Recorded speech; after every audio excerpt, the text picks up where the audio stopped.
E3, an event each year that has gamers excited to see upcoming new games.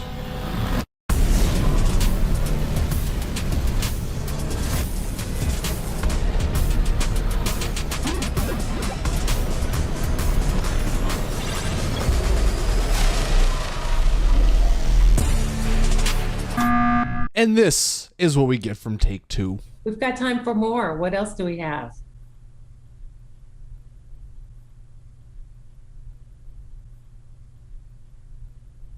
All right, I'll go. You can't make it up.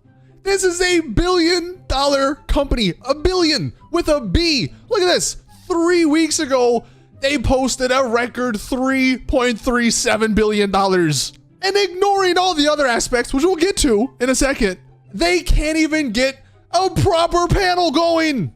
This is a Zoom call. Surely this $1 billion company can afford 8 webcams that actually look good, 8 green screens that make it look good, and freaking 8 professional grade mics, right? You have these other companies posting these pretty elaborate setups they had where they have guests that appear on stages. They have guests appearing in freaking mech robots. But then we get to Take-Two, and this is what we get. An internal freaking Zoom call meeting. You can't make it up. You literally cannot.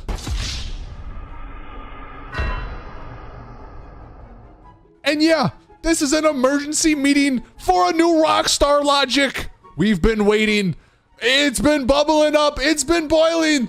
And we've hit the tipping point. It's not even Sunday. I don't do these normally on a freaking Monday, but this just pushed me over the limit. I know before this conference happened, they put out a statement that said don't expect anything new. But this was me anyway, just looking like a freaking clown, expecting something, just a little tidbit of anything.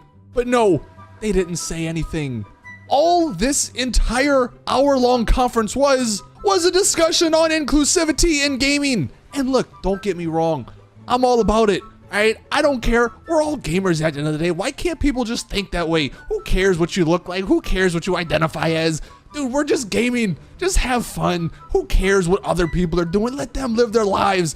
That's all that matters, right? That's, at least to me, that's what should matter. But at the end of the day, this is E3. This is a games showcase. When you just Google E3, this is the description that comes up. E3 includes an exhibition floor for developers, publishers, and manufacturers to showcase titles and products for sale in the upcoming year. Oh, and look at this. Gee, it sure does look like Take-Two has a bunch of new releases coming in the upcoming years.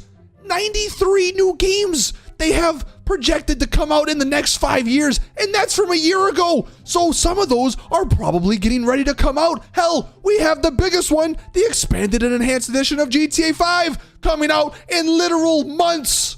We still don't know anything. And I'm no marketing expert, but gee, wouldn't a games showcase, the biggest games showcase of the year, E3, wouldn't that be a perfect place to showcase this new game we're releasing? Or hell, any of these new games that they're releasing in the next 5 years? They even had a conference. They had a time slot, which they normally don't do.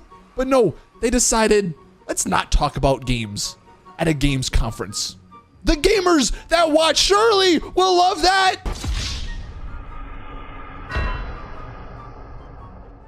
Now again, look, I'm not saying there shouldn't be a discussion about the inclusivity in gaming, because again, it is a problem. And in all reality, what they were talking about definitely probably needed to be said for certain people. But E3 is not the place to do that. Something like the Game Developers Conference. Look at this. It's a premier event, professional event, championing game developers and the advancement of their craft. That sounds like a more appropriate event for this type of discussion. Not the biggest games showcase of the year. I honestly just don't think I'll ever understand the internal workings at these giant companies. Like, who was the person that was like, we have a slot at E3 this year, the biggest game showcase where gamers are looking forward to seeing new games coming from all kinds of new publishers and developers. You know what? Let's host an internal Zoom call meeting talking not about games at all. Who was the executive that made that decision and was like, that's a great idea. People are gonna love this. And another thought, and again, I'm no marketing major, but like, if you're trying to discuss more inclusiveness in gaming, don't you think the presentation should be a little bit more, I don't know, fun, engaging, maybe actually enjoyable for people to watch? Out of the hundred thousands of people that were actually watching this event, hoping for some new GTA or Rockstar or Take-Two actual game news, I can almost bet that almost no one actually cared what they were saying, because there's a time and a place for talking about certain things, and this certainly wasn't that time or place. Again, maybe if it was a more entertaining panel and not just a Zoom call meeting, maybe if they had people on a stage, maybe if they had, like, I don't know, celebrities somehow coming in, I don't know. I'm not the marketing expert. Again, I'm just saying, at the end of the day, it was a complete embarrassment for Take-Two.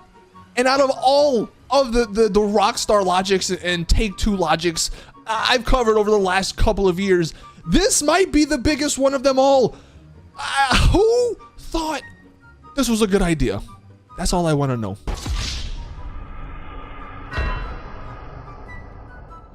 And to wrap this up, there was actually some new GTA news that came out. I'll make a video on it tomorrow. It's nothing major, but there were some new things that were found. So if you are new around here and you want to know more about the upcoming either GTA Online Summer Update or the GTA Expanded Edition, then hit that subscribe button, because I will be covering those whenever we get new information, and a little bit of that information is going to be in a video tomorrow. But man, oh man, ain't this something. We finally get a conference with Take-Two at E3, and we were all excited because they mentioned they had like 90 something new games coming out over the next couple of years, and this is what we ended up getting, a conference where they don't mention games at all. Anyway, thank you guys for watching. Please drop the video a like if you did enjoy, subscribe for more GTA content, and as always, I'll see you all in the next one.